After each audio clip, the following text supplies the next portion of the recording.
days decorating our institution for you all, making sure you had outfits. Thanks, parents, for getting these outfits for some of your scholars and bringing them. I'm so proud of each and every one that is here, and I hope you all enjoy the festivities this afternoon. Thank you.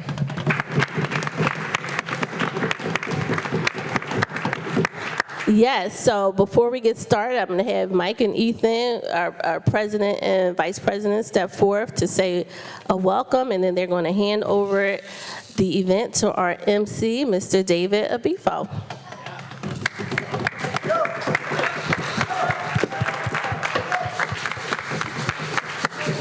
We are really excited to bring this event to Church Farm School, and we really wanted to have this event because we know on the outside when people look at our school, they see a lot of people of color.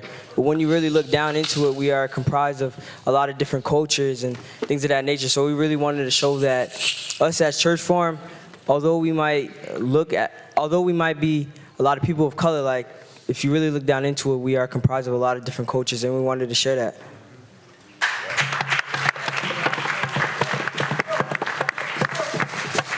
Hello, my name is Micah, and Ethan said it all. I mean, I'm really happy to be here. I'm happy that all you guys are here to see us, and thank you for everything. And let me hear a round of applause again.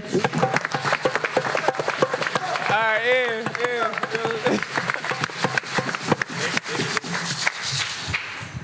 Hello, everyone. So, first off, this is the first international celebration, and today we're gonna start from welcoming countries from around the world. So we're gonna start with Spanish. Yeah, we have people speaking. Yeah.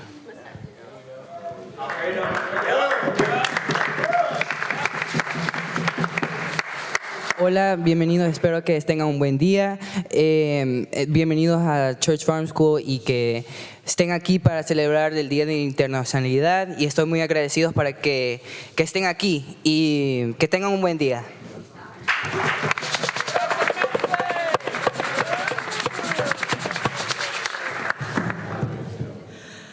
नमस्कार, आप सभी का church farm विद्यालय के अंतर्राष्ट्रीय दिवस में हार्दिक स्वागत है.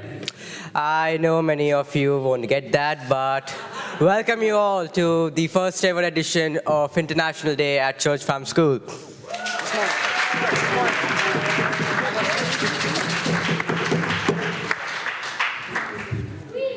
This is German. I just want to make an announcement. I'm not ethnically German, I just speak the language. Alright, hallo, wie geht es dir heute? Mein Name ist Cordell. Ich begrüße mich herzlich Ihnen hier am Church Farm School zu willkommen.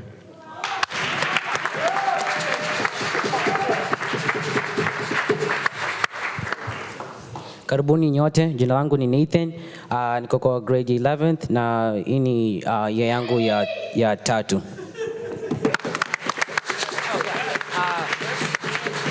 I said, welcome everyone. I'm an 11th grader and this is my third year here. Yes. I'm from Kenya.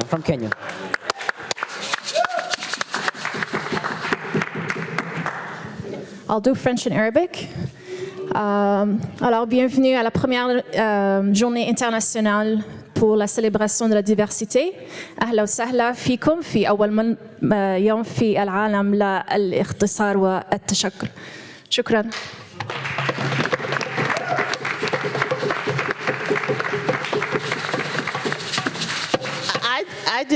I just love this, what's going on here, and I'm just wondering if anyone in the audience might want to say a hello to us in their language. Just, I could pass the mic. Here we go.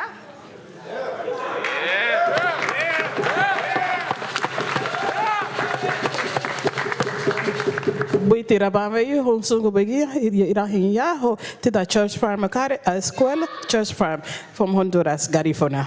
All right. Anybody else? Oh, I see a hand, yes.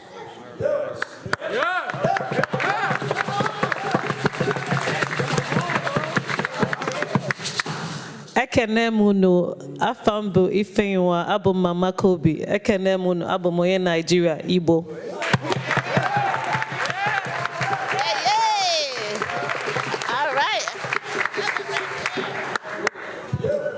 South Africa. This is Sutu Dumelang, Likai, Rinari Teng. How are you? Sizulu, Kunjani. Afrikaans, hoe gaan het mensen? Ons doen baie goed. Bly te kennen. I'm Micah's mother and welcome. I'm excited for the first International Multicultural Day. Yes, yes. I love it. Yes. Eka san gbogbo òbí o. Mi kí ẹ kú ètò yìí o. Orúkọ mi ni Bùnmi, Mama David. Ó wà ní, I can't say it in Yoruba, but you won't understand. Ó wà ní 11th grade. Ẹ kú ìtọ́jú àwọn ọmọ yín o. Ọlọ́run á wò wọ́n o. Àmín o. Okay.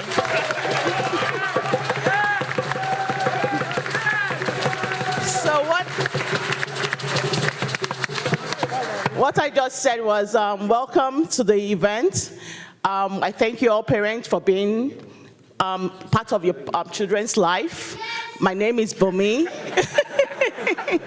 My name is Bùnmi. I'm David's mom, and God bless all our kids. Yes. Yes. I think I have time for two more, one more. Would you like to speak?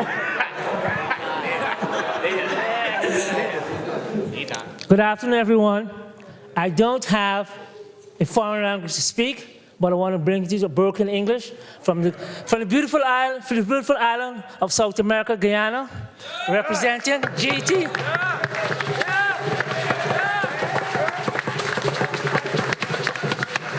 And congratulations. And I want to say thank you for putting forward such a good effort. And may this just be a start of more to come. Thank you, and have a wonderful day, everyone. Yes. All right. So now we have a raffle. I'd like to invite Ms. Claypool up for the raffle. The kids are going to handle it. Okay. So responsible, yeah.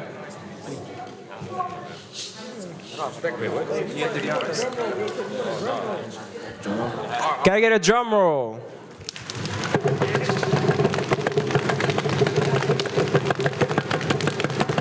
All right.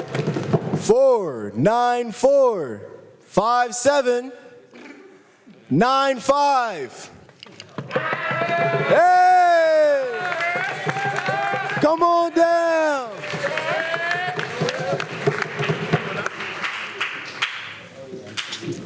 Dramatic effect.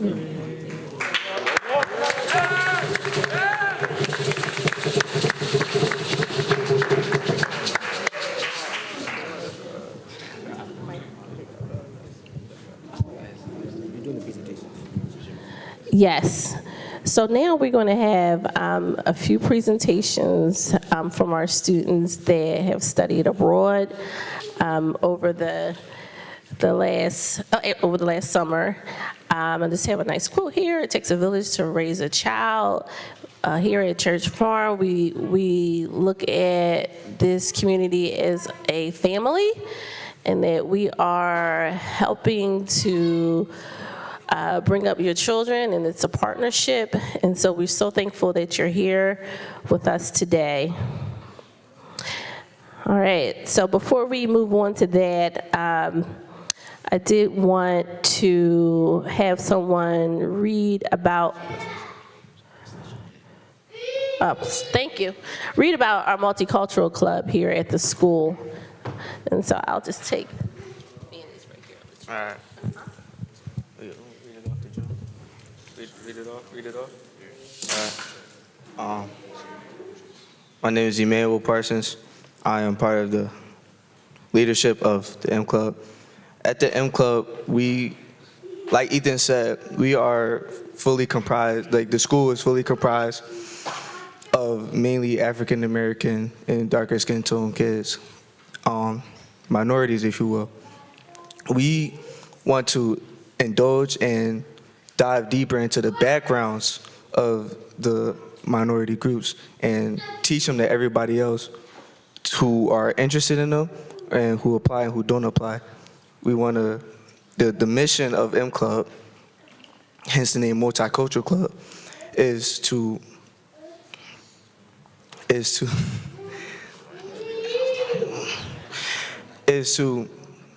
indulge and dive deeper into what you are and how you live and how it affects you as a human being, how you are treated and how you go about treating others according to what your blood says and what your traditions are, what your culture is.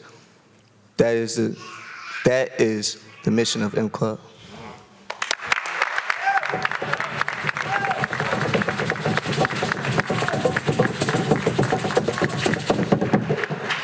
Excellent. So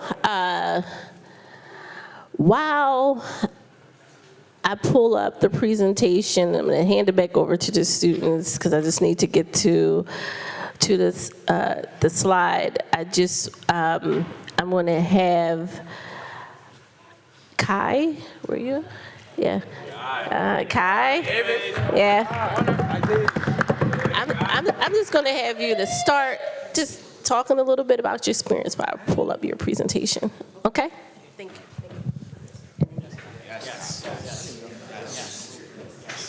Good afternoon, everyone.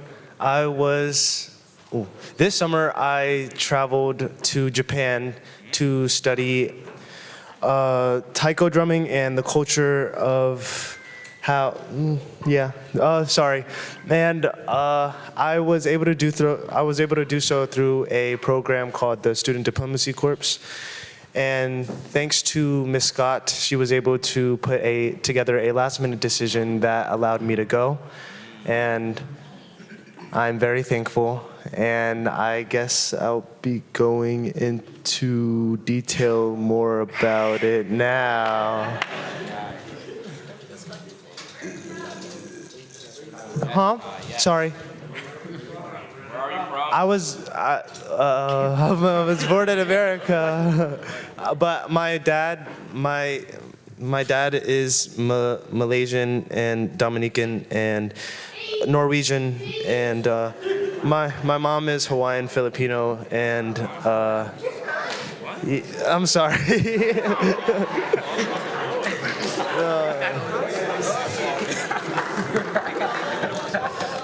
Okay, so yeah, this was my trip to Japan. I'll just be going over a little bit about the people, the food, my host family that I stayed with, the places that I went to, my friends that I made, and then I'll end it off. So, you may be wondering like how different it is compared to America. Like how do Japanese citizens, I guess, kind of present themselves compared to Americans? And they were very kind and polite, especially when it came to like ordering food. When we tried to speak Japanese, that might have not been like the best. And they were also very mindful. They were very aware of their surroundings. You know, they stayed quiet in certain places. They were respectful, and they didn't get too loud. Okay, so when we were on the trip, my group of people didn't have the best sense of their awareness, so we got a little loud sometimes, and our group leader had to keep telling us to be quiet. It was kind of embarrassing. And then they were also curious, you know, like when someone else is a foreigner in your country, you tend to be a little curious, and you know, you're not used to seeing, I guess, people such as myself in Japan. So they would ask me questions, and I would be happy to answer them because they were they're very respectful and very kind. This is some of the food that I ate. It was really good. I can't name you any of the dishes, but in the middle picture, those are noodles, rice, and chicken, and then at the end, right there at the bottom left, that is something. I went out to a restaurant to eat with my friends, and then that's some dessert. That's some ice cream. That was nice. Yeah. This is my host family. They were some of the sweetest people I've ever met. That's my dad. That's Papa-san right there. That's my brothers, Hikari and Takara. And over there is my baby sister, or not baby, but that's my little sister, Asahi. And then, yeah, these are just some pictures that we took together. They were very welcoming, and they kind of adapted their lifestyle so that I could fit in a little bit better, so I could be a little more comfortable. And I'm very grateful for that. They were very kind, and I miss them a lot, yeah. Some of the places I went to are Tokyo. You can see in that picture, the first picture, the top left, that's Tokyo right there. I went to Sado Island, which is the bottom photo. It's just, which is like a remote area. It was really cool. Up there is Hiroshima. That's just a nice little picture I took because it was beautiful, and yeah, the scenery was great. And then I went to Tomokomai, which is where I met my host family. But yeah. Oh, and then these are some of my friends that I made, and wow, sorry, I can't speak. Yeah, my friends there, Maggie and Justin. That's not the point. The point is that I made a lot of friends on this trip that I still speak to right now, and the trip allows you to build connections with people and overall just make a lot of friends that are really close to like family, like relationships that might take you months to build it. You can build it within like weeks because you guys are all so close together all the time. And I got really, really close to these people. And even though it's going to be really hard to see them in person again, I really enjoy talking to them on the phone and seeing how their day was. They ask me how I've been, and we just check on each other, and that's really great. I really appreciate it. I'm sorry, I'm not done. Thank you, though. Thank you so much.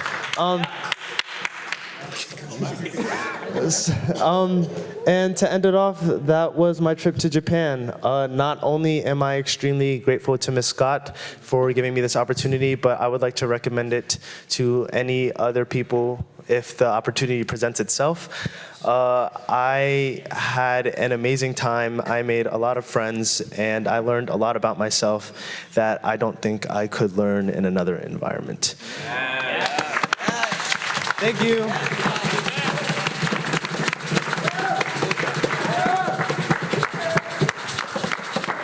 Oh, my days. Hi, David. It's okay. About falling.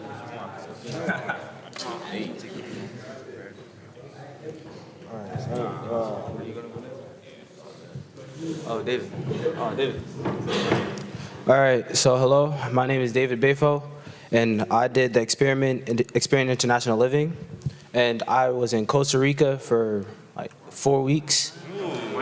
So I'm going to be talking about not only the experiment, but what I was doing over there, because it was a Leadership Institute program, and yeah. So what is this experiment about? So you as a student go with a group of kids that may be from America or not, or pretty much all around the world, and you, based on where you're going, you do certain things. For me, it was Leadership Institute and climate change awareness. So I was at the beach, planting trees, cleaning up the beaches, picking up, planting like rare trees that were going extinct. So, and so like, what is this mission about? So as you see, Germany is about international relations and the EU.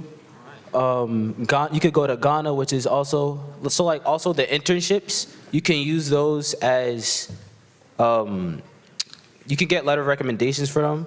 So when you finish your program for any Leadership Institute, you get a letter of recommendation, and any community service hours you do count.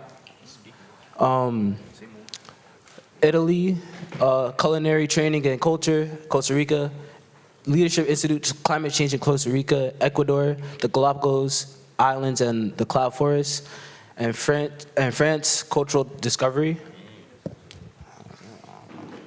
So like, what did I do? As I said before, I was planting trees, but I wasn't just planting trees. I was learning about the culture, going around. So in this experiment in Costa Rica, you go to a couple national parks around there, go around, learn. You have a tour guide. His name was Max.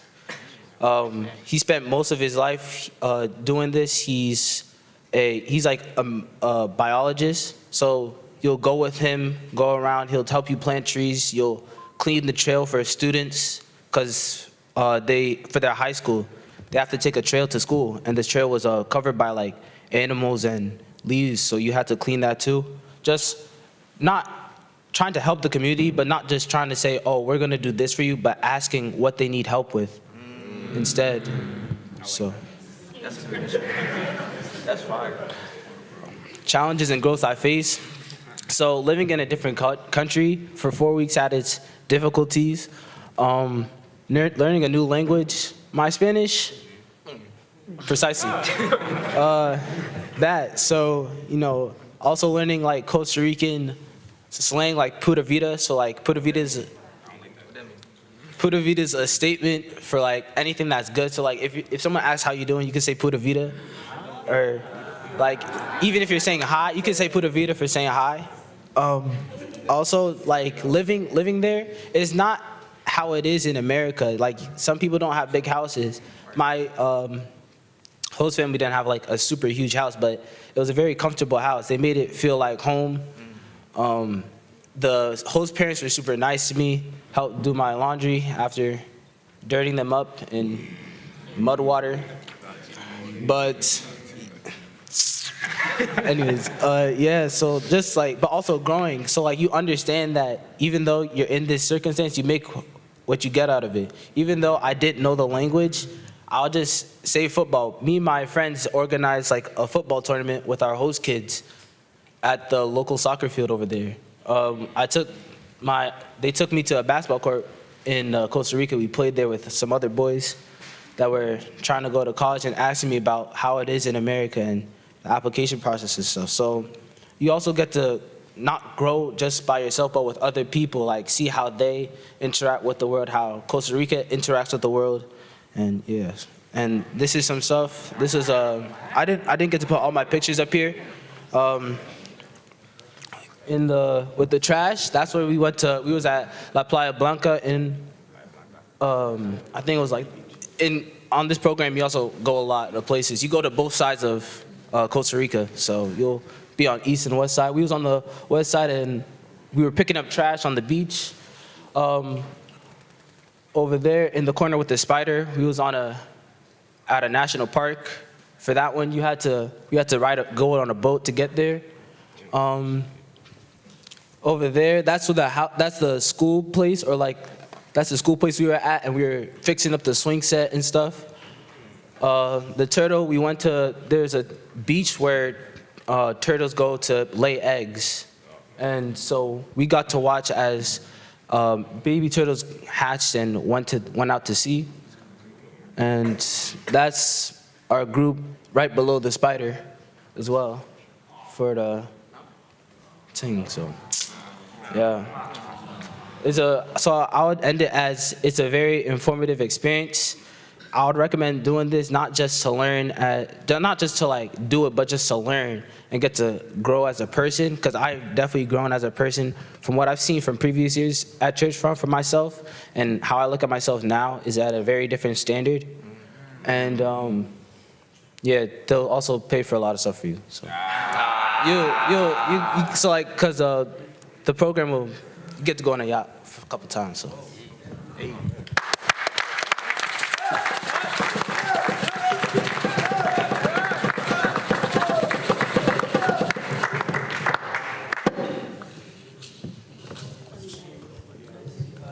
Good afternoon, everybody. My name is Joshua Victor. I'm in the 11th grade, and I'll be talking about my summer in Spain. So, quick little table of contents. I'll be introducing the program and how I got there. I'll be saying what I did there and places I visited and people I met. All right, so first off, for the introduction, I got to Spain through my camp. It's called Camp Dudley, and I've been going there ever since the summer of 2019. It's in upstate New York. And there were trips such as Germany and Spain. But I decided to go to Spain because I thought it would be cool. Maybe learn a little bit more Spanish. So yeah. So what I did, it was for 2 weeks. We was in a camp called Camp Salduero. It was 3 hours south from Madrid. And basically what we did, it was a leadership program. So we learned how to be leaders. We learned how to communicate and just be better leaders of the next world. So we did a whole bunch of activities. We went hiking, like on the far right. That was the end of the hike when we got to the top. And then the one in the middle, that's the start of the hike. It was a pretty tiring hike. So on the bottom left, we had like a little, it was an activity and we just threw paint at each other. And yeah, the top left one, that was, I think that was the last day of the camp and we was all saying our goodbyes and we had a good time. Yeah. So after the camp, we went to Madrid for a week. We toured around. So all the way on the left, it was Segovia. It was a city in Madrid. We was there for the day. We went to many places. We saw like palaces, ate food, good food. In the middle, it's called Palacio de Cristal. It was a little national park. It was really nice and beautiful. It was calming being there.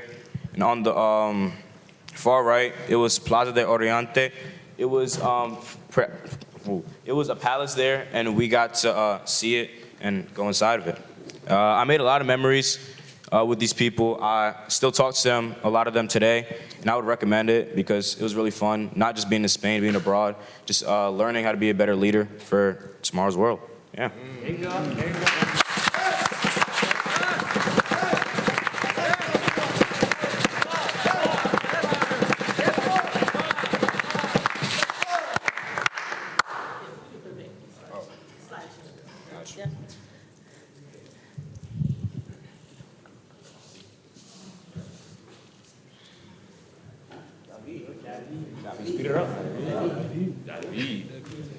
Sorry, I just wanted to make sure that we didn't leave that. If any parents had any questions, this would be probably the time to ask them about any programs they think they're interested in.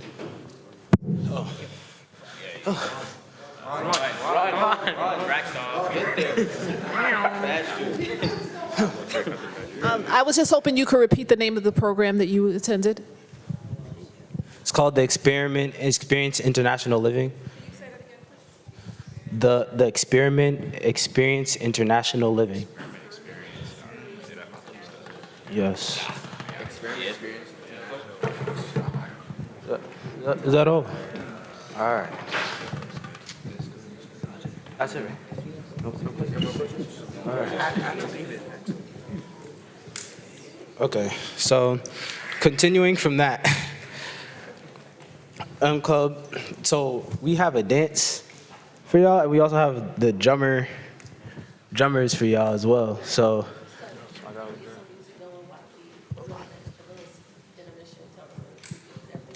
Yeah, so short intermission. Sorry. Short intermission. $1,000 I could spend for your head. Talk all they want, I don't care what they say, cause your matter. I need my one to carry for my head every night. And you I want to carry to my bed, oh no no. Don't tell me no no no. You can be my partner, never riding solo no. And we got no one lucky, no need to party go. I feel it what I do, we know ya baby, gotta go. Your body they back at me, see. Open up, make us see. And you where they got my fancy. And they do me, I get fancy, oh no no no.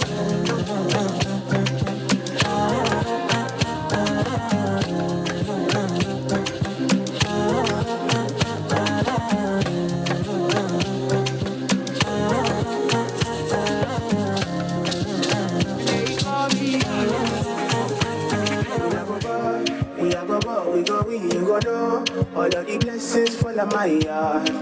Blessings stay for my yard. And like a that, you go be, you go see, you go feel because the blessings fall on my yard. Blessings fall on my yard. That's why I sip my alcohol. I don't want to reason bad things no more. I don't want to go back to where I did before. Make nobody stress me, don't disturb me, I sip my alcohol. I don't want to reason bad things no more. them before. Make nobody stress me, not disturb me, cha cha cha.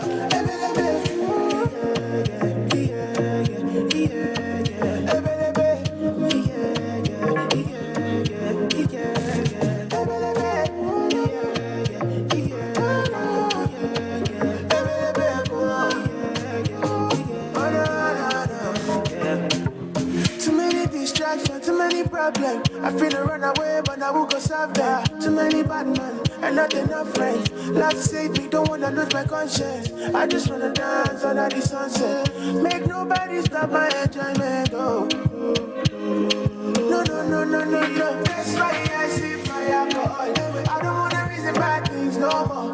I don't.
Holy Ghost fire, supernatural, boost my confidence.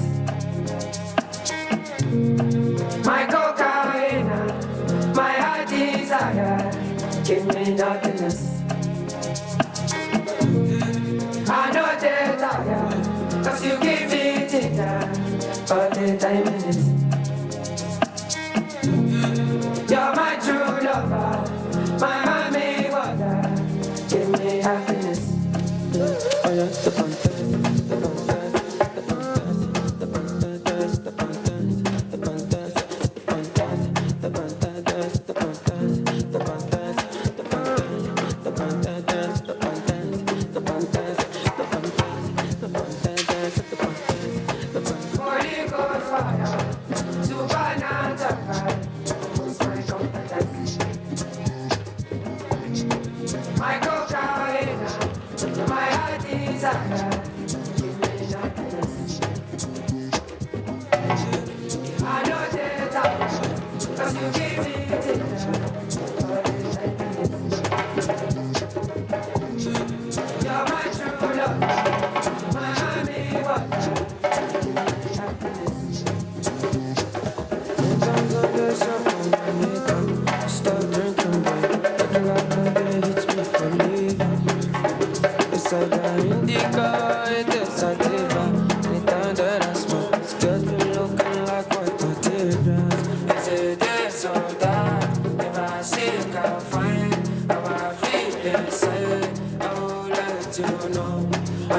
super high.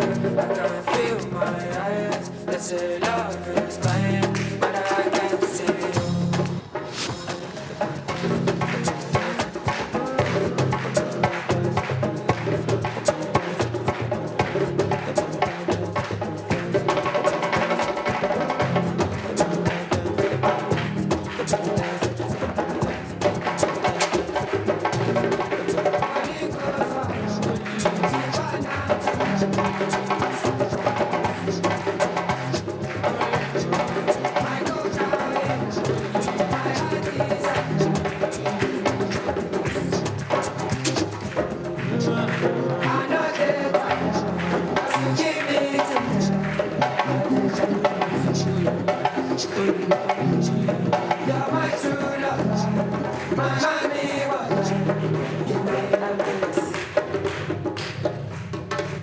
Let's give it up for our dancers first, the M Club. And I'd like to welcome Troop Dada in the house. I'm gonna turn it over to them.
So, yeah. There you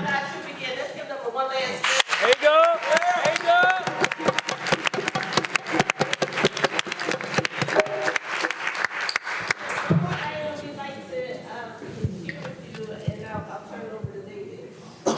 So we have some panel questions for y'all about the international celebration. How do you identify yourself culturally? What aspects of your culture are most important to you? If you want to pass it down. So, I identify myself as an Indian. I was born and raised in India. And I think the most significant part about my culture is the diversity and how deep or how vast the culture is. And I think that's something which really means to me, and that's something which is really important.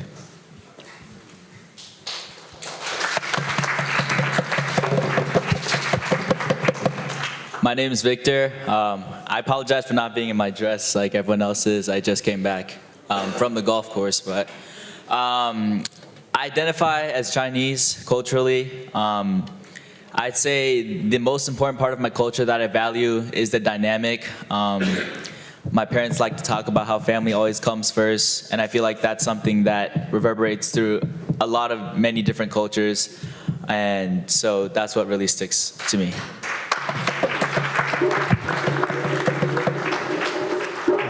Hello, my name is Kobe Chimdi.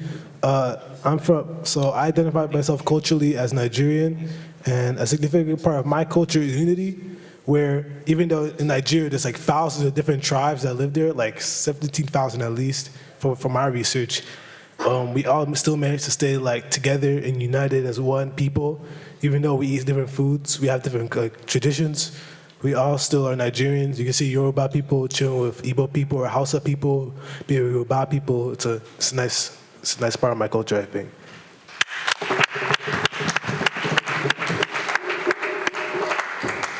My name is Nathan. I identify as Kenyan, and a part of my culture that really reignites with me is the food.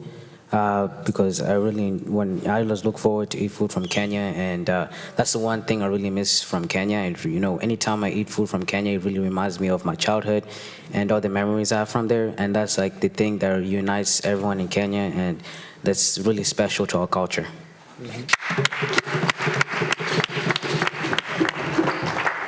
Hi, I'm Alfred. I'm Filipino.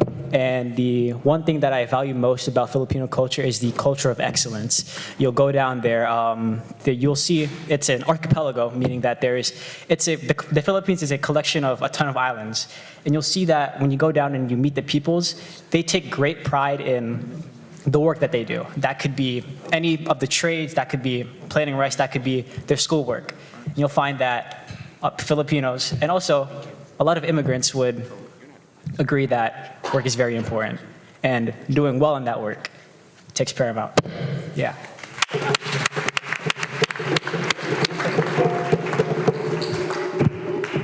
Okay, so another question and follow-up question for y'all is, have you ever traveled to your homeland? If so, tell us a bit about that experience. Or if you are from your homeland, how is it being in America and being away from your family?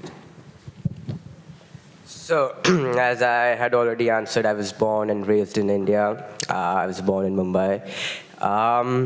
And to just give you an idea how it looks like, we are very densely packed.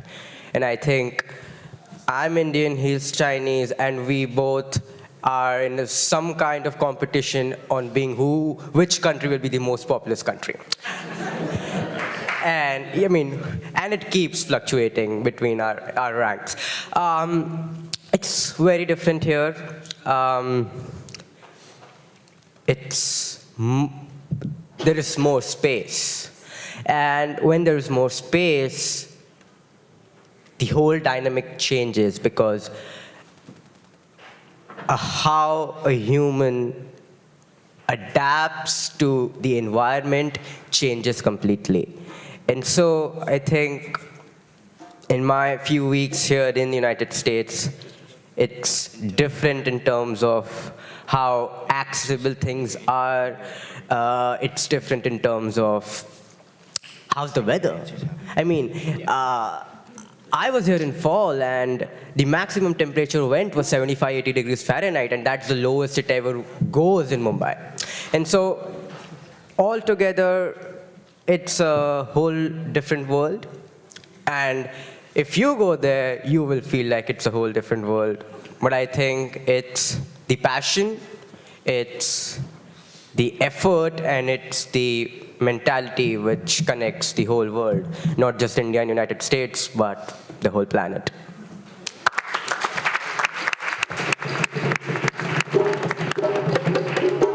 Yeah, so for me, I've been lucky enough to go back to China a couple of times, and I'm actually going back this winter, so I'm really excited for that.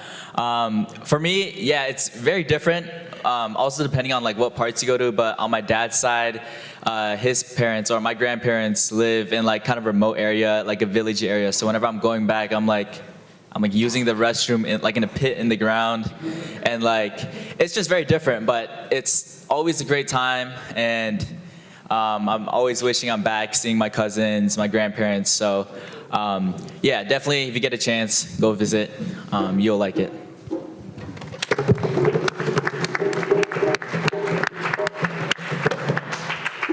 I'm lucky enough to spend actually a couple of years there. I did spend some time in my early childhood. I don't really remember that, but since then I've been going back and forth from America to Nigeria during different breaks like Thanksgiving or Christmas, and it's interesting because I live in the capital, Abuja, and there's a lot of different you'll see mansions in one place, you see like a really terrible well-built poorly built house in another place, like in the same city too, same neighborhood and everything.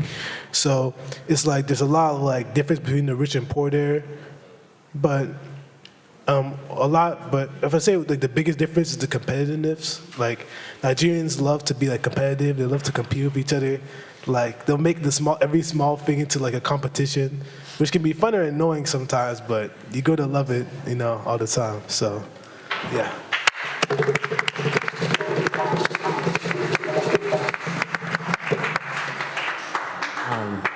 I lived in Kenya till I was 13 years old, so I've been here for 3 years. But one thing I really miss from Kenya is, being outside all day and hanging out with my friends.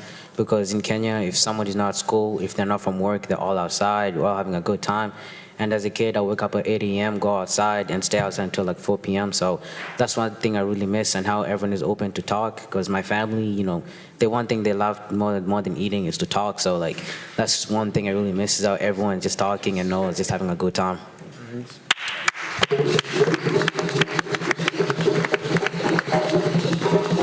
So I went to the Philippines in 2016. We visited Manila, which is the economic and political capital of the Philippines. We also went to Masbate, which is some small island out in the province. And seeing that switch between the city life of Filipinos and the island life or the smaller island life of Filipinos, you'll see that it feels everybody's connected under this invisible sort of blanket of being a Filipino. And I can't really explain it, but it's magical, and I miss that.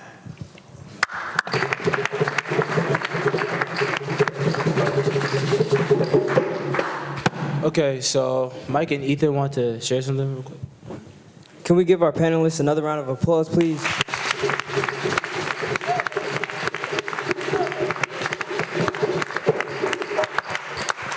With that will be the end of the event. With that being said, we would like to show our gratitude to Madam Al-Hajj and Dr. Morin for all the work that they put in behind the scenes.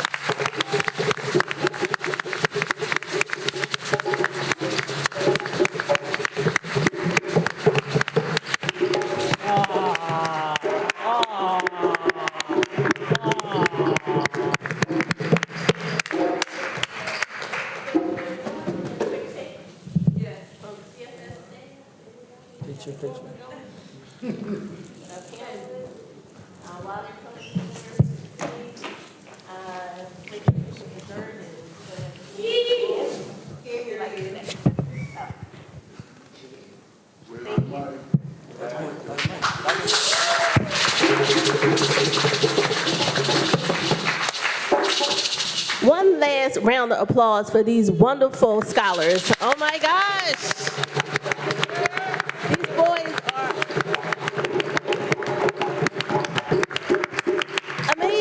amazing, amazing, amazing, amazing, amazing. My father is here. Raise your hand, Dr. Farouk Iman.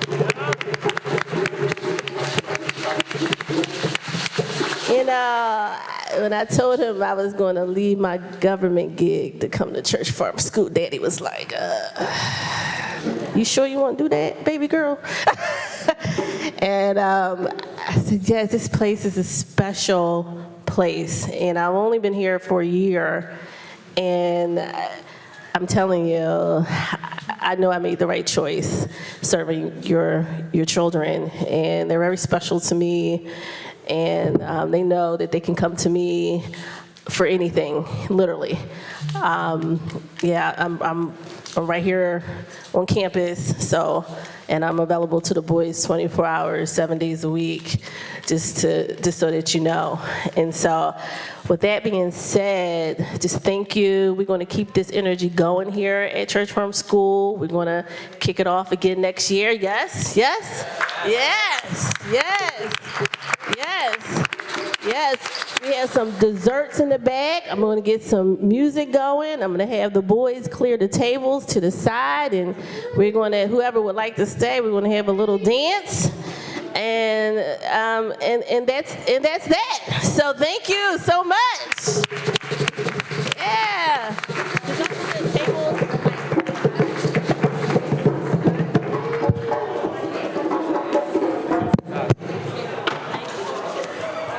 Hey, what do we take these? Back to